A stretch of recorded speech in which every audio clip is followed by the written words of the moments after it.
Goku Ultra Iced Tea. Might have to gamers.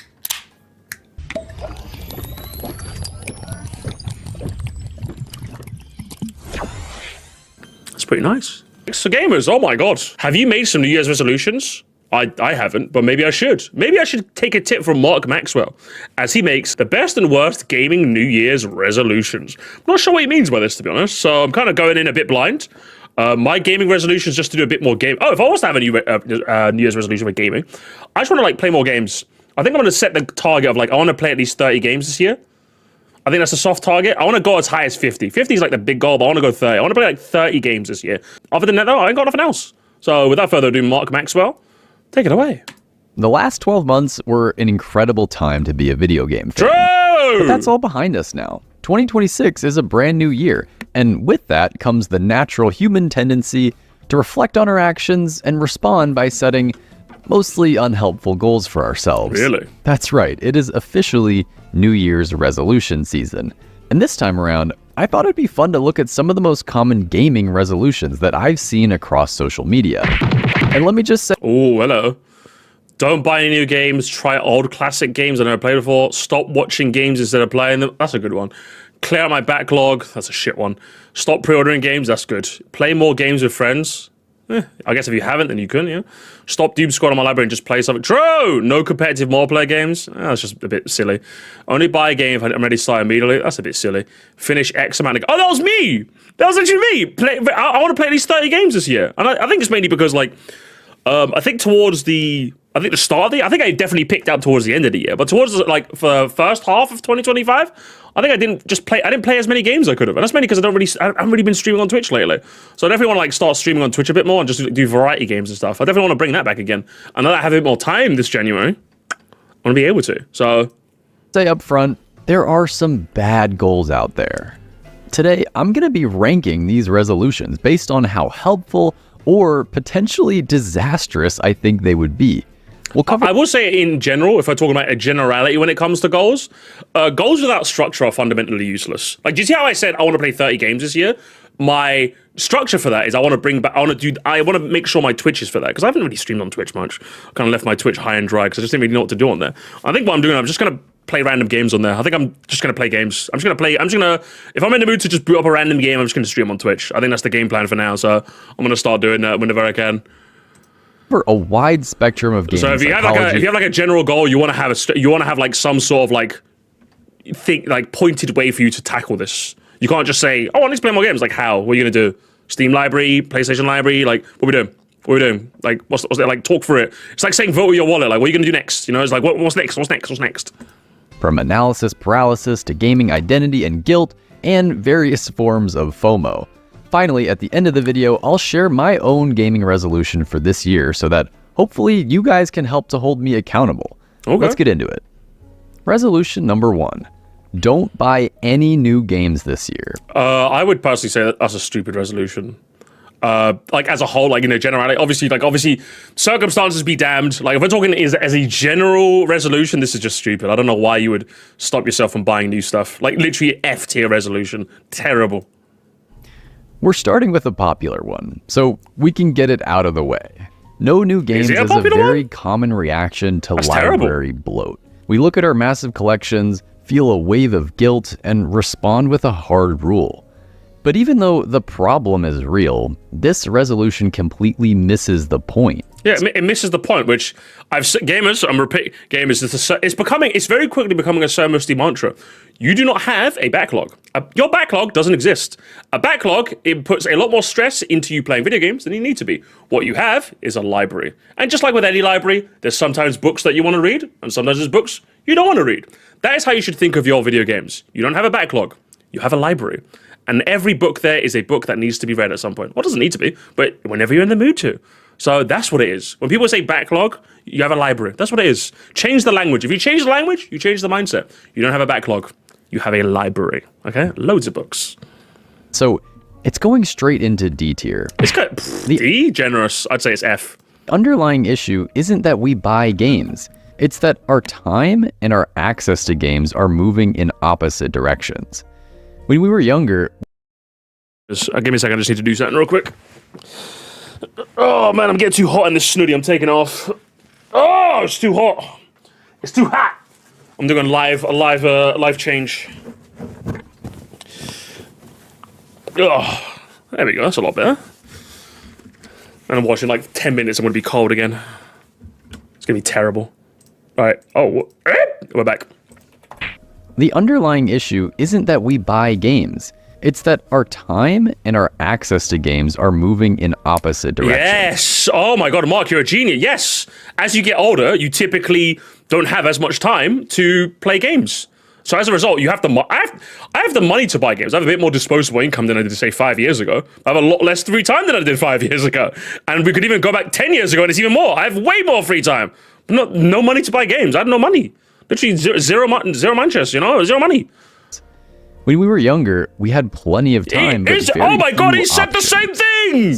As adults, it's the opposite. Less time, but infinite choice. We're surrounded by more games than we could ever play in a lifetime.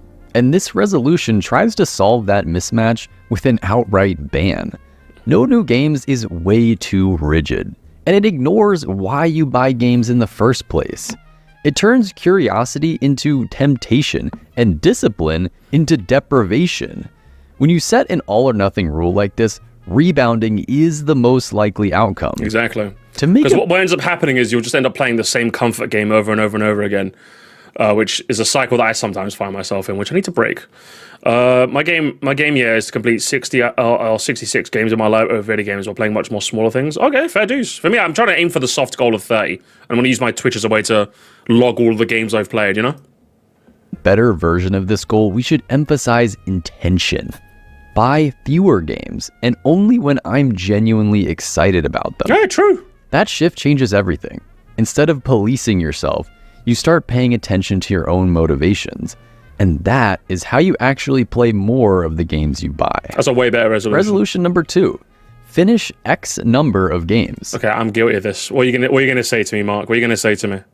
Is it gonna be like, oh, like you're thinking about a number as opposed to like how quality those experiences are? Which is good, which definitely makes sense. But I think my library is getting big enough where like I just want to play like a bunch of them, if that makes sense, right? That's what I want to do. There are a lot of output-minded gamers out there. They crave new experiences and they strive to check off. I'm not thinking about in terms of like a check number to be listed, if that makes sense. I'm thinking more so like that's just a soft goal. I want to like play a variety as opposed to ticking things off. That's the mindset I'm going into when I play 30. But I think what he's going to say is that people see it as a checklist as opposed to the quality experience, you know? As many games as they can. Yeah, chasing that sense of satisfaction when they look back on the year and see just how many titles they were able to conquer. Setting a specific number of games to complete within the year may seem harmless on the surface, but this is one that I would classify as psychologically risky. There are some inevitable side effects that come with a goal anchored in volume. I think probably the issue can be that like if you slack off, then it becomes a bit. It can become a mindset of a chore later down. Like let's say for example, my goal of 30. Let's say for example, half the year and I've only played like 5. Then I've like back-ended 25 games to play in the year. I'm more stressed because I feel like I have to finish games. So yeah, I think it can get risky in that sense. That like if you don't pace yourself, it could become a lot more overwhelming and defeat the intention of what you want to do in the first place. The first being that it incentivizes rushing. If your mind is always locked on the finish line, you're not going to let yourself truly slow down and engage as deeply with the media. The other risk is that it sets you up for end-of-year guilt if you come short of your goal, which is really just arbitrary suffering that you inflict on yourself. So for those reasons, I'm going to rank this resolution in the C tier. I was going to say C as well. I think C is fair. I think with me, I think I have a good vector. I have enough games in my library and a good vector in which to play them, where I think for me, it's higher personally, but in a general sense, I think C's fair. I kind of rushed through Red Dead 2 a bit quicker than I should have to be. Yeah, I get you. But like Red Dead 2 is thankfully one of those games where on replay actually it's a bit more interesting. Other than the snowy prologue, I think that lasts a bit too long.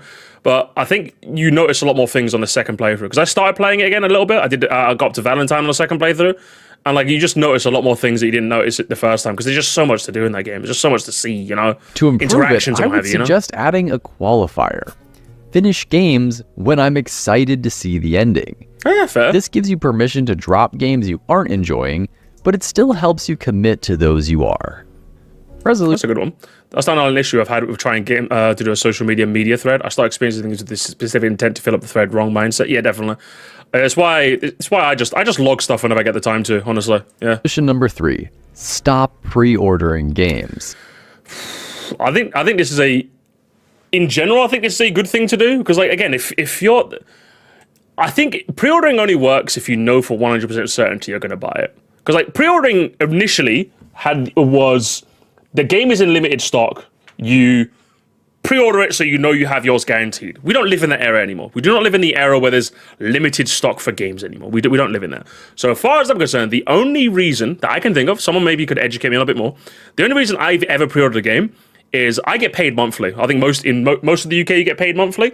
So if there's a game that's coming out on like the 25th, I know I'm not going to have that money on the 25th. I'm just not going to have it because of the nature of life, you know? So I can see myself pre-ordering a game on the 1st when I get paid, so it's done. I've paid it. Don't have to worry about it. And then I can download it when it comes out. I don't think I've had to do that in recent years, but I think I remember doing that with some other games in the past. I think I've done that with Pokemon Sword and Shield, if I'm not mistaken. I think I did. I think I've done that with a couple of games in the past, because, like, I knew I had the money now, but just not later in the month.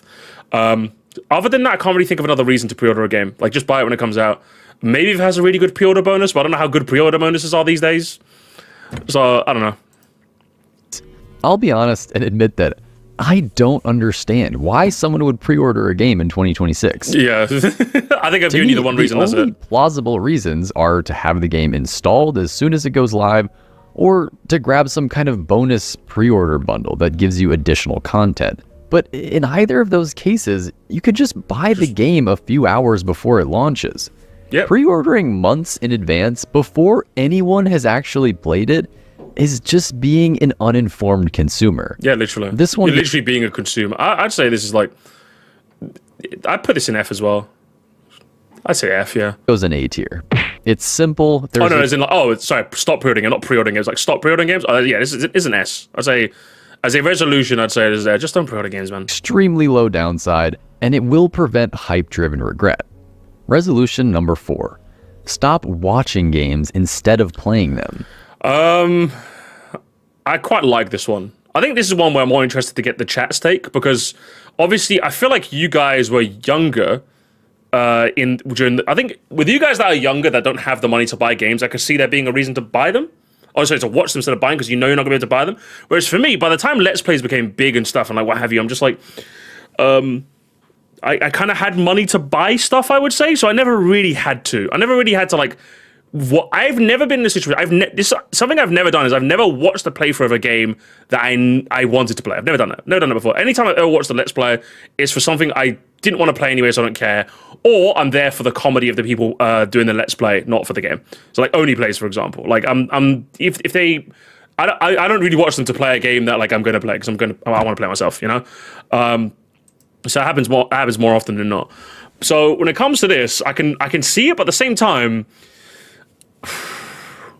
I think when you watch someone play, I think you like rob your ability to enjoy it for the first time. Because I feel like the first time you play a game is something special. The first time you see something in a game is like really, really special. And I feel like even if you're only slightly interested, I'd say just like don't, you know what I mean? I'm just kind of like, that's kind of what I'm like. I'm kind of a purist in that sense. Like you're talking to the guy that, my ideal video game trailer is just show me like a few clips, what the genre is, and I'm done. Do you know what I mean? I'm done.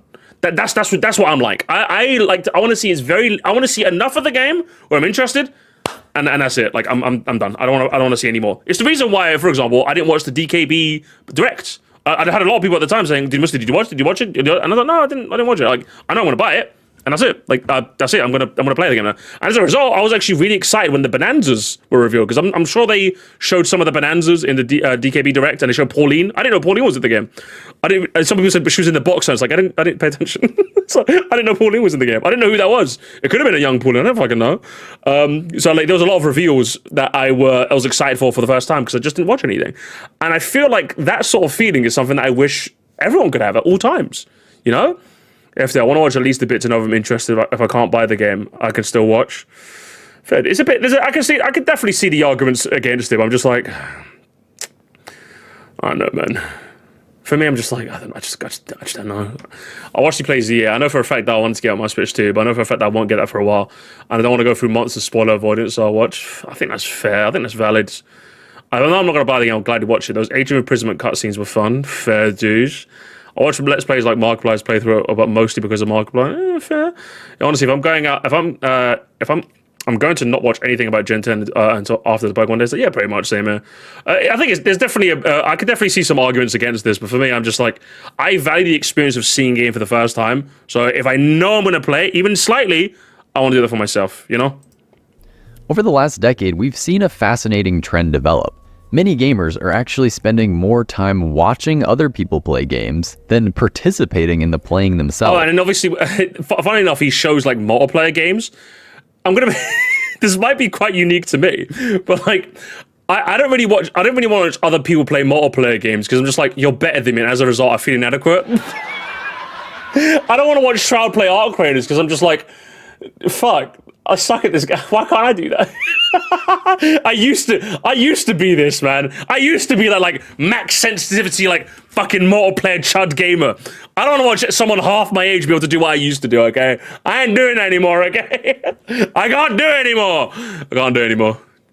Use it as motivation to get better. Brother, I have a wife, man. What the fuck you mean motivation to get better? I watched Sinners the other day. I'm not fucking grinding out Arc Raiders till 3 a.m. just so some fucking guy using a mouse and keyboard mod on controller could beat my ass. I'm too old. I'm unk. Okay, I'm unk. Streaming has been the biggest influence to this trend because long gone are the days when the only way to watch someone play was to peer over their shoulder at the same TV. There's nothing inherently wrong with watching games, but some viewers have realized that it can steal your personal gaming time. Yeah, true, honestly.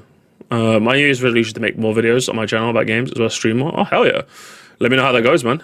This is an example of a displacement behavior. Watching starts to displace the playing because passive consumption is psychologically less demanding than engaging with the game ourselves. I think this is a strong resolution, and I'm gonna put it in B tier. It's phrased I think B's fair. I'd put it in B as well. A bit harshly because watching can be restorative and enjoyable, but we want to make sure we're making that choice. A rephrasing that I like a little better is be mindful of when watching replaces playing and choose intentionally. Okay, I like that better. That's way better. Number 5. No competitive multiplayer games. This is F. You're just boring. You're so boring, bro. I'm sorry. You're boring. You're boring. You're boring. Anyone who agrees with this is just boring. I'm sorry. You're boring. You're boring, and I never want to play video games with you ever in my life. You're boring. You're gonna like because I know what you're like. You're one of those like you're literally the worst kind of gamer. At least when the gun and ball gamers are playing video games, they enjoy video games. If you're gonna be anti-gun and ball gamer just for the sake of it, you're washed. You're the worst. You're the worst. You're the worst. I'm sorry, you suck. That's what you are. Cause I get it. Compared to multiplayer games, ain't for everyone, right? I'll make fun of everyone who plays League of Legends every fucking day of the week, all right? But when you write them all off, I'm just like, you're just dumb. You're just dumb. You're dumb and stupid and stupid and dumb. That's what you are. You're dumb. You're dumb. You're dumb. You're dumb. Many of us need to be more thoughtful about how we engage with multiplayer games. As I've talked about in other videos, these games live on a slippery slope. They can energize us and create some of our most memorable gaming moments, but they can also drain us and lead to excessive frustration. I think you do have to be quite mindful of that, in the sense that I think one of the things that multiplayer games tend to have this, I think it can be like a bit of a negative loop. You're talking to someone who's like a bit addicted to Overwatch, all right? I think one of the things that I think competitive multiplayer games feed into is this like negativity loop of I had a bad game, I can't end on a bad game, so I'm going to play another game, and that game goes bad, so I can't play another game. And then if you start playing bad, so you start blaming everyone else, and I think it could cause like a negativity loop. I think that's what they can do. In the same way, ironically enough, it can cause a bit of a positivity loop as well. I know I've had plenty of play sessions where I go on a fucking tear, and I'm just like, well, I'm on a streak. I have to keep playing. And I win again. I'm like, oh, but I have to keep playing. So it's like, it comes with these like really bad like positivity and negativity loops that you have to be really mindful of, which is why like nowadays, especially recently, when I play Overwatch or like even Call of Duty sometimes, I've reinstalled Call of Duty. I know it's bad of me. I do it in moderation. I play it for like an hour or so and I just leave it there because I know I'm like, okay, I'm a fucking multiplayer chud. All right. I'm such a fat fucking chud. I swear to God, man. So I think if you can't handle these in moderation, I think it's fair. And I think another thing to be very mindful of is these games have algorithms that are very attuned to making sure that you win as much as you lose. Hello, honey. How are you doing? You're staring at me. Are you okay? I heard you say Overwatch. I said Overwatch, yes. Overwatch mentioned and you walked into the room. Are you okay? You called it 3 times. Huh? You said it 3 times. I said Overwatch 3 times. I did, honey. Yeah. I was just talking about multiplayer games, yeah. But yeah, I think that's what you have to be quite mindful of this sort of thing. If I'm getting slightly annoyed, I just hop off. I think a lot of people don't know how to do it. I think my friend Zach, I haven't spoken to him in ages. He was really bad. He was really, really bad with this sort of thing. Like, he would get so fucking angry when we lost that video game, man. I'm telling you. I think that's why, like, he just quit multiplayer games and just plays Euro Truck Simulator now, which is good on him. He has a whole rig and everything. I'm proud of him. But, like, he used to be so bad at this, man. For me, like, I'm not gonna lie, I was just there. For me, it literally was. And I'm gonna sound like such a fucking... I'm gonna sound like a fucking baby, but honestly, for me, it was just the friends I made along the way. I was just happy to be hanging out with my friends. I'm gonna be honest. I was just happy to be hanging out with my friends, Zach and Infamous. Bro, those days of Apex, I'm gonna remember them forever, man, because I had so much fun just yapping with them, talking about all sorts of weird shit, man. But for Zach, he wanted to win. He was a fucking competitive chud, man. So I think it's one of those. It's one of those things where you have to be able to moderate yourself a little bit. So when you say no, I'm just like you're kind of cutting yourself off cold turkey, you know. Moments. But they can also drain us and lead to excessive frustration. That being said, going cold turkey on competitive multiplayer games doesn't seem like the right approach for most people. This is a classic example of throwing the baby out with the bathwater. Yeah. Sure, you can sidestep a source of rage, but you'll probably miss out on some of the main reasons you love games. Like, I really want to try Arc Raiders. Arc Raiders is another game I want to fuck it. Arc Raiders seems like so much fun. Put this one in C tier and suggest a much better alternative. Which is? Avoid multiplayer games that frequently leave me angry. Oh, this is such I fucking love this Smart Guy. This Smart Guy is like top 1 guy ever made. What the fuck? This guy's insane. Or drained. Well, that's it. I agree with that. That's true. He's just truing. That's just amazing advice, really. Like, if you find yourself, like, leaving a multiplayer game worse than when you came, you got to stop playing. I log on Overwatch now, and I don't even touch competitive. I just play Mystery Heroes. Because Mystery Heroes is unironically the most fun mode they've ever made. That and Lucio Ball. Those are the 2 most fun modes they've ever made on Overwatch. With Call of Duty, like, I play World War II, and I just play Shipment 24/7. And I just run around with a blunderbuss, because I just like playing that. I just like running around with a blunderbuss. With FIFA, when I did play FIFA, I just played pro clubs. You know what I mean? Like, I'm very good at just, like, cutting off. Don't engage in shit that pisses you off. It sounds really simple, but like, trust me, like, when you've been a multiplayer gaming chud, I'm telling you, man. I'm telling you, it's you get those positivity or negativity loops. I'm telling you, man. This forces you to pay if you've been a attention chud to like how me, you you know how it feel is. While playing, and then make the choice to spend your... Ironically enough, it's the reason why I didn't buy Battlefield 6. I had a lot of fun with the open beta on Battlefield 6. So much fun with the open... That game was so much fun, man. That game was so much fun to play. But I know what's going to happen when I keep playing it. I'm going to play it, I'm going to enjoy it, and then I'm going to start losing, and then I'm going to start, like, and then, like, the sweaty gamers that just, like, absolutely destroy... it's going to make me feel bad. I'm like, I'm not the... Do you know what they need? Honestly, I don't know how they'd ever implement this. They need, like, an Unc lobby, man. They need like an Unc lobby, please. I need like an Unc lobby, man. We need honestly, like the world has my day already. If like the next multiplayer game was to come out, like fucking, I don't know, Valorant 2, and was like, give us like your ID so we can put you in a lobby. Like, give me your fucking passport. Like, yeah, fucking whatever, who cares, have it. So then they can verify that I'm over 30 and put me in the Unc lobbies, man. Come on, man. Like, I need it, man. Because like, I'm good, but like, I don't have the time anymore, man. I just don't have it. It's so annoying. It just makes you realize you aren't the capital G gamer. Yes, literally. I need the Unc lobbies, man. Your time elsewhere. If you're looking for additional tips to help you enjoy competitive games and limit your anger, I recently made a video covering 10 helpful strategies, which I'll link in the description. Resolution number 6. Clear out my backlog. F, as I said, gamers, you don't have a backlog, you have a library. A library is not meant to be cleared, it's meant to be enjoyed. F tier. You knew this one was coming, since it's probably the most common gaming resolution out there. But just because it's common, that doesn't mean it's wise. I have a couple problems with this. Yep. And the first is semantic. There's no universal definition of a backlog. Some people refer to their backlog as just a list of games they want to play. Others will include only games that they own and haven't finished. But regardless of how you define backlog, that word always comes with baggage. Yeah. Oh, this guy's a genius because he's saying whatever I'm saying in his lovely dulcet tones. This guy's a genius because he's saying what I'm saying in a better voice. He's literally saying what I'm exactly saying. Literally, the word comes with baggage, which is why you change the language, you change the mindset. Oh my God, I said the same thing. It implies that you're behind. Yes! That you have a kind of debt that needs to be cleared. It might sound insignificant, but language has power. Yes. How often have I said this, chat? How often? How often have I said this? How often? I've said this for months, and finally someone's listening to me. Or even in our own minds, calling a list of games a backlog does the disservice of reframing it as an obligation, yes, which in turn makes you vulnerable to artificial urgency and stress. Exactly. My hot take is that I think we should stop using the word backlog in the context of gaming. I wonder what you're going to do. I use a library, because again, a library is a beautiful place. It's full of books, it's full of history. In the same way, that's what your Steam library is as well. Your like PlayStation or Nintendo library is.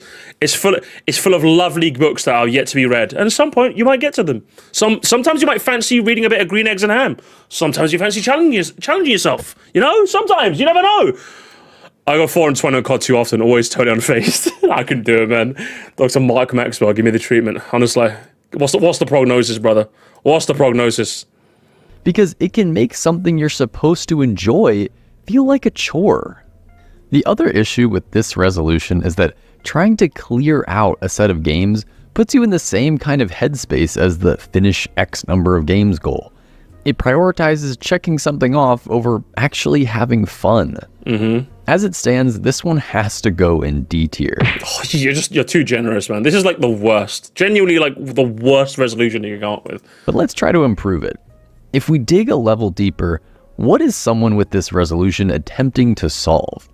My guess, their lack of variety, of the fact that they have more games than they've played, so they want to be able to play a variety of games. It's some combination. I'd replace it with something like, I don't know, play like a couple genres you've never played before. I don't know, something like that. Play like X amount of genres maybe or something like that. Like, because obviously, like when you say backlog, like, you have so many games you want to play, but it's more so like I think you want to replace the quality, the amount with like something that you will enjoy. I don't know, man. Like. So I don't know how I'd rephrase this. Is that something with that, maybe? Of the following.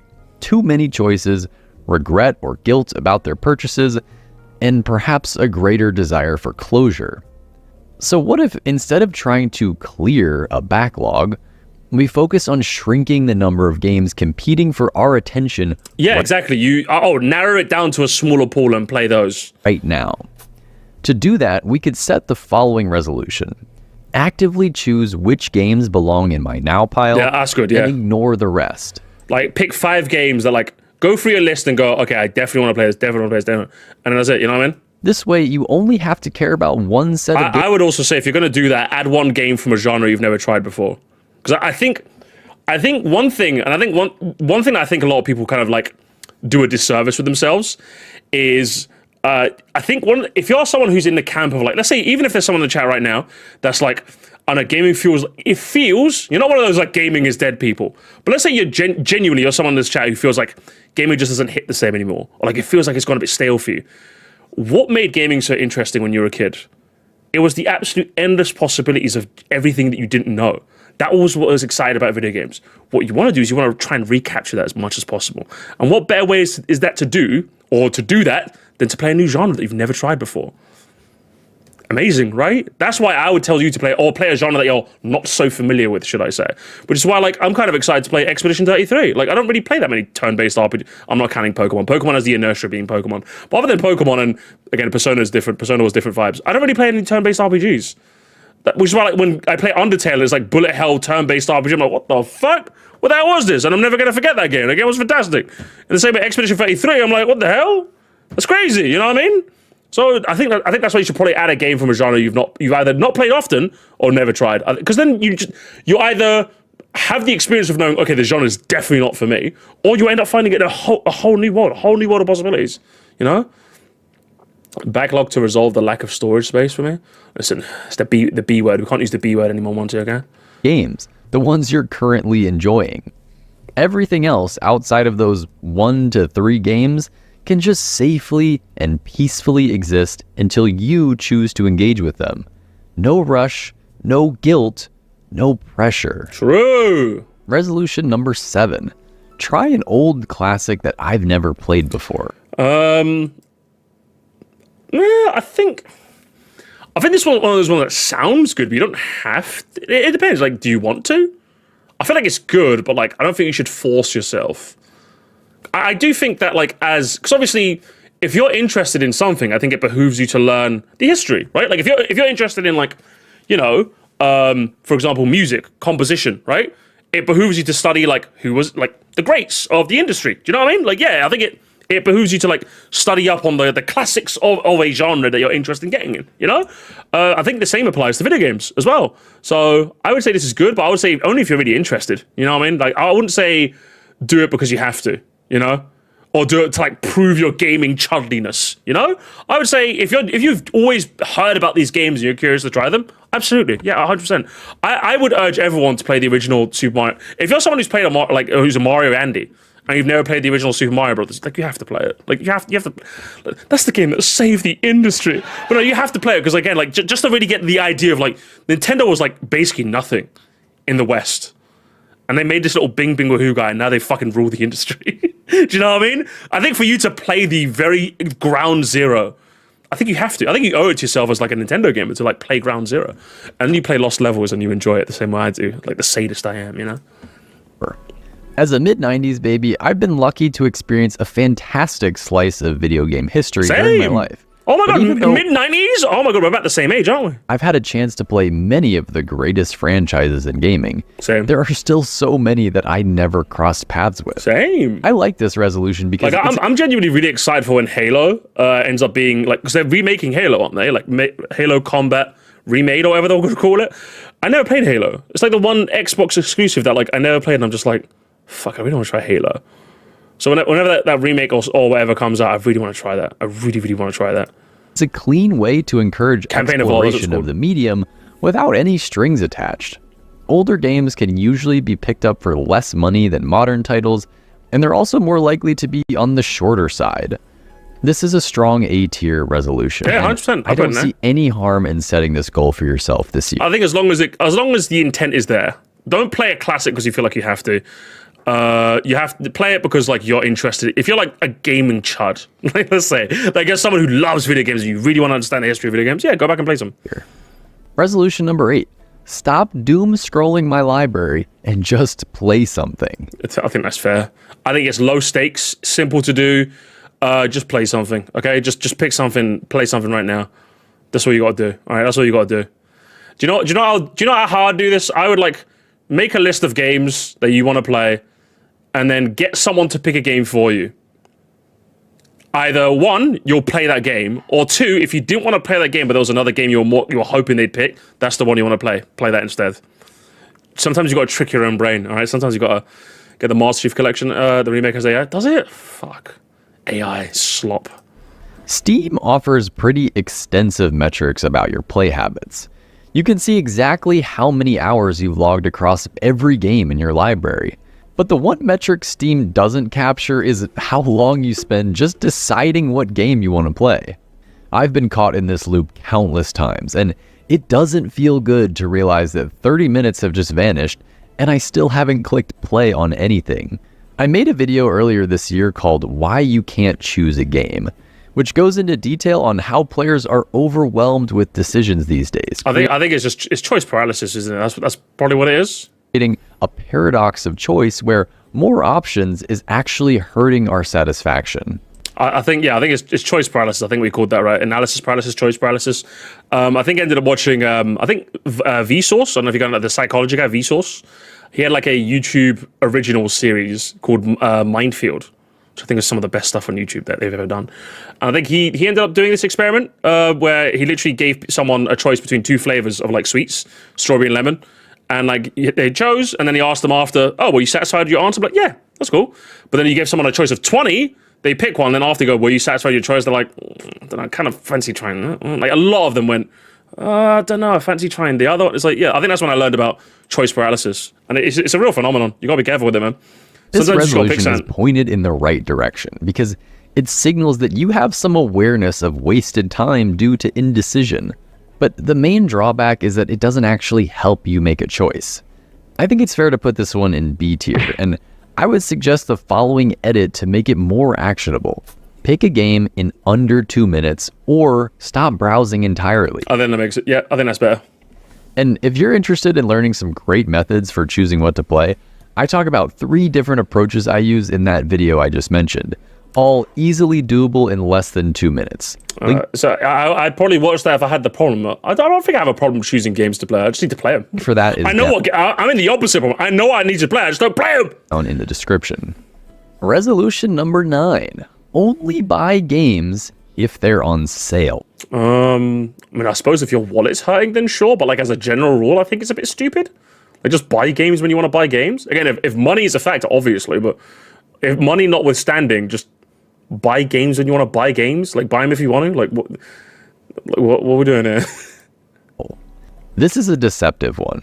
You might set this resolution if you're trying to be more responsible with your money. Yeah. Thinking that it would constrain your purchasing and prevent you from blowing $70 or $80 on full-priced games. And while it may succeed at curbing new release purchases, I think the inadvertent side effect might be you might be locking yourself out from an otherwise good experience just because of the arbitrary fact that it's not on sale. Now, let's say, for example, you were someone who was really excited for Kirby Air Riders. You played the original so much, and you knew you're gonna love Kirby Air Riders, but you didn't buy it because like I'm waiting for a sale, and it's like, but just like you're gonna buy it. What's you talk like? Fucking buy it, bro. What are we doing here? Are you okay? Just buy the fucking game. You know, like I think it's one of the. I think that's the risk that this comes with. I think you're actually setting yourself up for another risk, a potentially worse one. This rule effectively incentivizes bargain hunting, which means you'll be spending a lot of time looking through deal sites and Steam sales for games that might pique your interest. But if and I think it might have the inadvertent sound effect of like. For example, instead of buying one game that you know you'll love for like $60, you'll buy like 20 for like a collective $80. But it's like, oh, but I got 20 games though. It's like, yeah, but you're going to play them all? Like, you're going to play them all, sure, but like, I'd rather just spend 60 on the one I'd like than 60 on 20 that I don't know if I have the time to play. Here's one thing I've learned from my mother. It's that bargain hunting can be addictive. Finding a juicy sale on a game can cause us to make purchases that we normally wouldn't have considered. Yeah, literally, yeah. So by setting this resolution, you might find that you end up buying a bunch of titles that you didn't even have a strong desire for. Exactly. They just happen to be at a deep discount. For that reason, I'm putting this one in C tier. C, I think C's fair. It's well-meaning, but dangerous. Yeah, I think recently I bought on sale. I think I need to buy Faith before I forget to. But I bought Fast Fusion, because I'm just like, oh, I heard Matthew talking up a bunch. So I'm like, oh shit, I'll buy it. It's on sale. Here's what I would do instead. Set a budget for your game purchases this year. That way, this guy's a you genius. don't lose track of the main goal, which is to spend less on games. And you can still choose to pay full price. I'm not gonna lie, Mark. I actually kind of hate you. I actually hate you. Not because this video is really good. The video is actually amazing. But like, you've used rematch gameplay in the background numerous times. It just makes me want to buy it. This is a game I've had on my like radar for a while, and I'm just like, kind of want to play rematch, bro. Fucking, I want to play it. When you value an experience high enough. Resolution number 10. Stop optimizing the fun out of every game. Sure. Hey, can we point this to the Pokemon community? The people on the line? No, this is just true. I think this is just facts. Unless you're playing like a competitive multiplayer shooter that you know you want to rise to the top of, you no, just shut up. Like, don't. Like I said, I play Call of Duty World War II and run around with a blunderbuss. Do you know what I mean? Like, I don't care. I have fun one-shotting people with a shotgun and then spending like 10 years to reload it, you know? I go with the builds that are fun. I mained Torbjorn in Overwatch for the longest time out of spite, Because every single time I play Torbjorn, I'm like, oh, I kind of want to play Torbjorn. Torbjorn keeps going on. Every single time I picked him, some bitch would be whispering in my ear saying, switch, you're throwing. I'm just like, oh, and I unironically became really fucking good with Torbjorn. Like insanely, unbelievably good. He is a bit of like a high or low kind of character. If there's a team that knows how to deal with him, then yeah, obviously he becomes useless. But like I've realized in my older age, just play how you want to play. Just play how the fuck you want to play. If it's fun to you, then it doesn't matter anymore, man. I think the very last thing, like I think the thing that made me realize, like finally take the shackles off, was with Pokemon. Like I think Pokemon SV was like my final straw, because I remember when my Scarlet and Violet team, I think I had 2 Psychic types. I had Armor Rouge and Espathra. And I remember, like, I had the Espathra, which is a Psychic type, and then I evolved my Charcadet, which was a Fire type, into an Armor Rouge, which was a Fire Psychic type. So I realized I had 2 Psychic types. And I just had this moment where I'm just like, oh, I just kind of don't care. Like, old me would have been like, oh, I can't double up on types, because what if I bump into a type? I'm just like, I have 2 Psychic types now, who cares? I just don't care anymore. I'm going to have 2 Psychic types, and I'm going to love it, because I love Armor Rouge and Espathra. Those are 2 really cool Pokemon. So, yeah, it's just one of those things. You just kind of got to go over yourself. If you watch a lot of game dev YouTube, you may have come across this quote from former Civilization designer Soren Johnson. Given the opportunity, players will optimize the fun out of a game. They will. They will optimize the fun out of the game and make it your fault for the reason they have. I make a lot of impulsive purchases. You got to be careful with that. You make a lot of impulsive super chats as well, Zombie. I love the blunderbuss mention. Bruv. Ask me what my favorite gun in any Call of Duty past game was. It's probably the stupid gun. My favorite weapon in Black Ops 1 was the ballistic knife. I used to just run around knifing people. It was so much fun. This comes from a column he wrote called Water Finds a Crack, where he explains the delicate art of balancing exploits in video games. In many cases, players can't... OCD won't let me. Now that I know of EVs and natures, I can't help myself. It's like a drug. I think you just got... I think it's one of those things where... I think you have to realize at the end of the day, you're playing a game that's made for 7-year-olds. And I don't mean that to slander you or Pokemon. I mean that as in, like, the devs have probably taken into account that you don't have to care about these things to beat the game. If they did, they'd probably mention it to you. The fact that very few NPCs mention natures or EVs or anything of the like, I don't even know if effort values have even been given like an official name in like the games, because they don't consider it an important thing to do. I think should go to show you that like how unimportant they are in like regular Pokemon playthroughs. They're just not really. I think that's something to consider. If you are if you're struggling, then I can say you can do that. Fair dues. But like, yeah, just gotta do it, man. Can't help themselves from using strategies that give them a clear advantage with minimal risk involved. While designers can do their best to implement fixes for game-breaking exploits, they'll never be able to perfectly balance the game to suit all types of player preferences.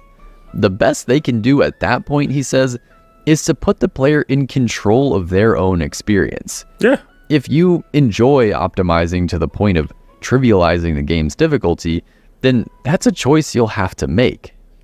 This resolution expresses an internal tension that's been acknowledged in the player. I do think like sometimes it can be the fault of the game when like playing the normal way is not nearly as fun as the optimized way. I think that's when it can become a bit annoying.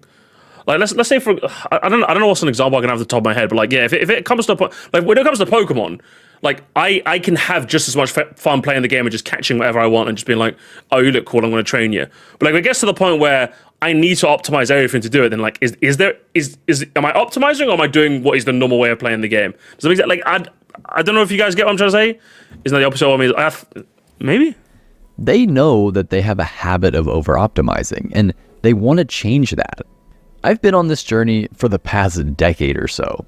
For most of my life, I sought to maximize my outcomes in games and minimize risk, to the point of making... Like, let's, let me just pull up my calculator. Like, for example, let's say Mario Kart Wii, you know? Like, obviously, inside drift is like the meta, right? You have to use an inside drifting bike. But like, inside drifting bikes are just so much more fun. So like, I'm like, is it my fault that using an entire archetype of car just isn't as fun? Or am I just playing the one that's just way more fun? What you should have done is made everything just as much fun as each other. Then, if I'm optimizing, then it's my fault, if that makes sense? I don't know if what I'm trying to say makes sense, but if playing the optimal thing is just the more fun thing, then like, you kind of just made a bad game, you know what I mean? You kind of got to make everything equally as fun. And if someone's optimizing the fun out of it, then it's kind of on them. Sort of thing is what I'm getting at. I've been on this journey for the past decade or so.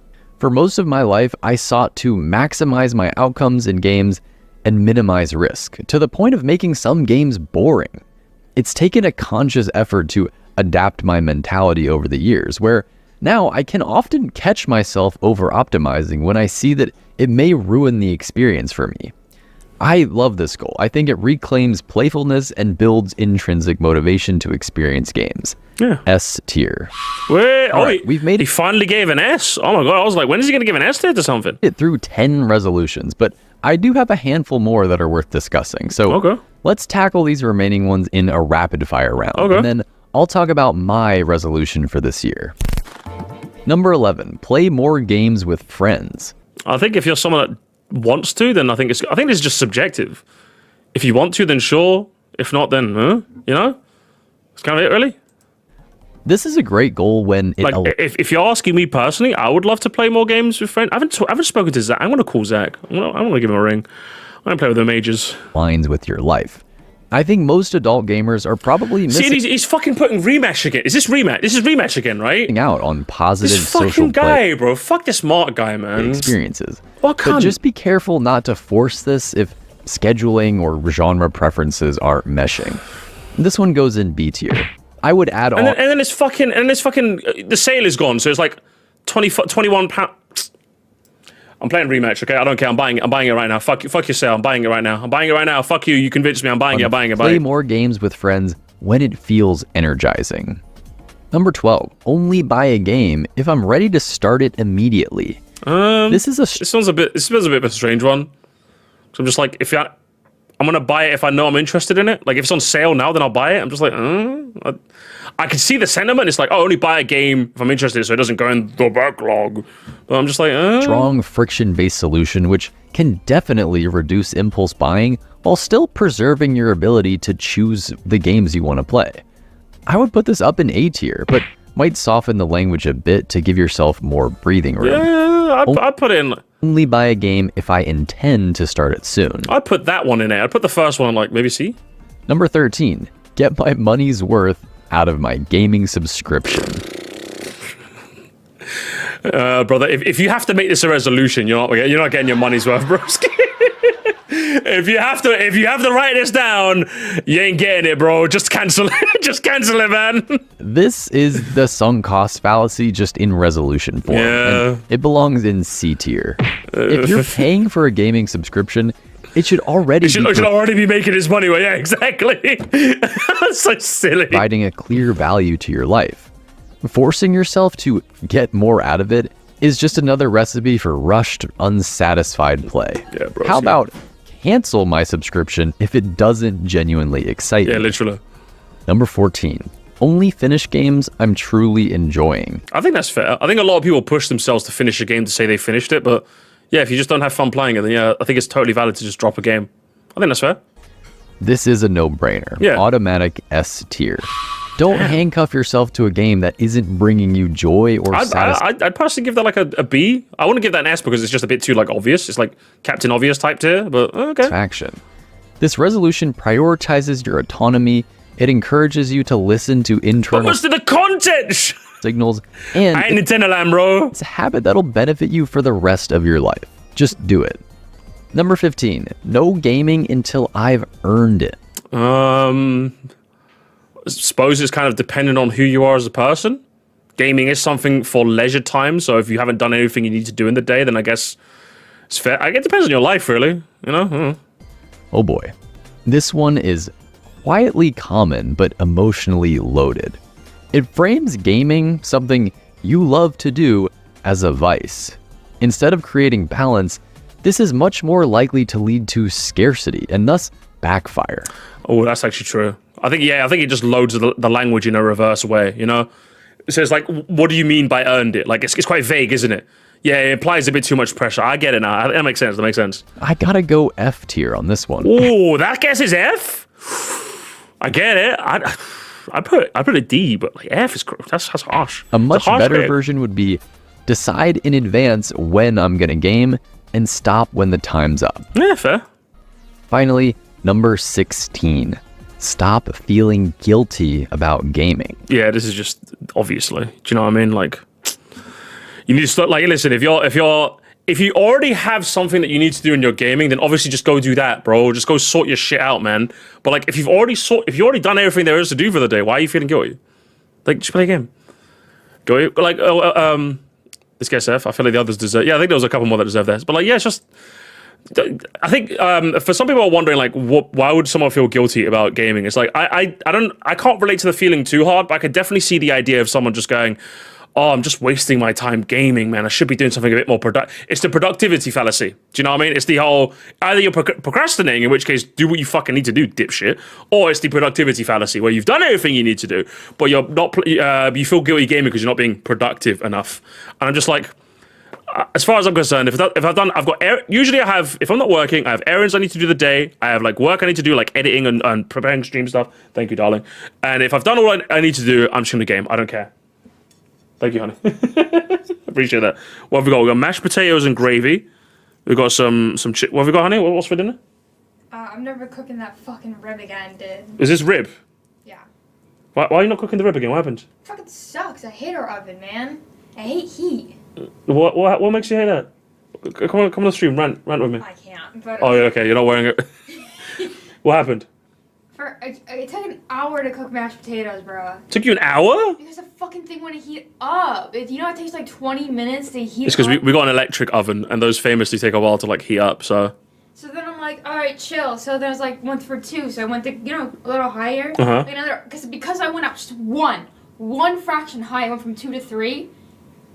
Restart. Just fucking restart the whole process again, apparently. And then, like, the fucking beef, I looked at what he's supposed to do for the oven, right? Mm-hmm. I think exactly. I actually put it out before it was supposed to come in, right? Uh-huh. And it fucking looks like that. What's the point? What's the point of anything? I think it looks fine. It's like, I was like, I took literally like a half hour before I told you to take it out. Mm-hmm. And it still fucking looks like that. What's the point? Well, listen, the electric oven's a learning experience, honey. Okay, you'll get the hang of it. Fucking gas disappear. Who wants to do like a? We don't want to die of carbon monoxide poisoning. So I live in a house. I used gas for 27 years of my life. I can't believe it. Listen, once. I don't want to die of. I don't need to poison me in my sleep. Okay, so we've got to be careful. Or then you fucking cook next time. I'm so... Thank you for the dinner, darling. Anyway, I finished my thought there. Let's play. Gaming guilt is deeply personal and surprisingly prevalent, but it's something I haven't talked much about on this channel yet. Uh-huh. As a resolution though, this is a strong first step and it earns a solid A tier. At its core, it removes the moral framing from play, which is a fundamental human need, not something you have to justify or earn. Yeah. If you struggle with gaming guilt, keep an eye out for an upcoming video I'm working on that will go much deeper into this topic. Damn, this guy's like YouTube maxing. Like, it feels like almost like a bunch of the points he added like a quick shit in there. Mark Maxwell, you're playing the game well. You really are. I respect it. Sure, you're subscribed and have notifications on. And then a seamless transition into a this guy's content maxing. I respect it. Get out as soon as it drops. All right, we've covered a lot of ground in this video. We looked at some of the best gaming resolutions out there, and also talked through a few that are potentially more dangerous than they are helpful. I hope you found some inspiration that you can take into setting your own goals for the year. And I would love to hear from you guys. What is your 2026 gaming resolution? What's yours, chat? What's yours? Know down in the comments, and maybe we can inspire each other. For me, I do have one resolution that I'm setting for myself this year. What's that? And that is to try one game that's completely outside my comfort zone. I think I mentioned the same thing, right? I said that, like, if you have a list of games you want to play, try something that's like in a genre you never tried. I think I said something similar, right? Yeah, good. That's a good resolution. I enjoy a lot of different genres, but there are still some that I tend to avoid, mostly because I've had this assumption that they won't align to my tastes. But I'm almost certainly wrong about that, at least in some cases. So this year, I want to push myself to take a gamble and expand my horizons, just a little bit. I'll be sure to document my whole experience so that, regardless of the final outcome, others might be encouraged to try the same experiment. Thank you guys for watching and for all the support over this past year. I'm wishing everyone a fantastic 2026. So get So I know this is your alt. Listen, he has a. I could never match his dulcet tones ago. out there and play some good games. So gamers, we've already started off with cinema this year, huh? Mark Waxwell, one of the best to ever do it, baby. I enjoy. What a well done video. What a well done video. I got really no notes. I got no notes for you, brother. I'll be honest with you. I think it well presented. I think the pacing was really good as well. I don't feel like you stayed on one point for too long. You offered solutions, which is something that a lot of people in this genre tend not to do, which is really annoying when people don't do that. You offered your own solutions too, and overall, you advocate for the mantra that I always have been, which is just play games, bro. Just play games, innit? So, all in all, I'm going to give this a like, okay? I'm going to give this a like. Got Hundo 42 on that bitch. Let's see what the comments have to say. Let's see what we can read, huh? I always have trouble choosing between 1 hour, 1 hour and a half, and I think if I play for 1 hour, I play too little. Play for an hour and a half, there's no, I think there's no way I can maintain this. This ultimately leads to my measure enjoyment based on playtime rather than how much fun I'm having. Yeah, I think that's... yeah, just play how much you want to play, man. Like, recently, I just reinstalled Titanfall 2. I think I mentioned this a couple streams back. I've reinstalled Titanfall 2. I'm just loving that, man. I can't play in the middle of the night, though, unfortunately, because there's not enough people playing that game anymore, so I have to play during peak times. But whenever I find a game, I'm just like, yes, let's fucking go. Let's fucking go. And because there's all the unks playing that game alongside me, I'm not getting, like, outmatched constantly. It's great. I love that you yeah, same. I love that you suggested alternatives, too. Backlog busting section. Backlog isn't real. Backlog isn't real, okay? Let's build a new PC with these RAM prices. With these RAM prices, honestly. What's it? I love the video. My New Year's resolution is not only for games or life in general, it's slowing down. Quit trying to optimize everything since the context is gaming. If I'm not enjoying the game, I will be allowed to drop it. I think that's a good one as well. Playing an old game should be an S tier resolution for anyone. Games were built on the shoulders of classics. There's so much to enjoy and learn just by going back and discovering them. I played Knights of the Old Republic and Betrayal of Condor for the first time in last year. I don't regret a second of it. My new resolutions don't feel guilty about using a walkthrough to finish an older game. Sometimes it's just necessary. Oh, that's just true. Sometimes these older games be like going, woohoo, solve my riddles 3. And it's like, shut up, okay, go away. Listen, I got no notes, brother. Excellent stuff. And I think you should all go subscribe. And we'll leave that there, gamers. Absolute Cinemark. Absolute Cinemark, baby. I'm gonna go subscribe on my actual, like, browsing channel as well. Because I actually really enjoyed that. That was actually a really, really well done video.